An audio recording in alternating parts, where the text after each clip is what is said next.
నిమ్మకాయ పులిహోర ప్రతి పండగ చేసుకునే వన్ ఆఫ్ ది బెస్ట్ ప్రసాదం. ఎలా చేస్తానో చూద్దాం. ముందుగా ఒక గ్లాస్ బియ్యాన్ని కడిగి మంచిగా ఉడికించి పక్కన పెట్టుకున్నాను. దాంట్లోనే ఒక 2 నిమ్మకాయలు కట్ చేసుకొని ఆ నిమ్మరసాన్ని దాంట్లో కలుపుకున్నాను. అలాగే ఒక స్పూన్ ఉప్పు కూడా వేసి కలిపి ఆ అన్నాన్ని పక్కన పెట్టుకోవాలి.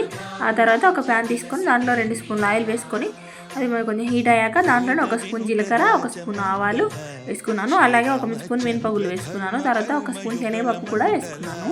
అలాగే 2 స్పూన్ల పల్లీలు వేసుకున్నాను. అవి కొంచెం చిటపటలాడేటప్పుడు దాంట్లోనే ఒక 2 పచ్చిమిర్చి కట్ చేసి వేసుకున్నాను. ఇవి కూడా కొంచెం ఫ్రై అయిన తర్వాత దాంట్లోనే కొద్దిగా అల్లం ముక్క చిన్న చిన్న పీసులు కట్ చేసి వేసుకున్నాను. అలాగే ఒక 4-5 కాజులు కూడా వేసుకున్నాను.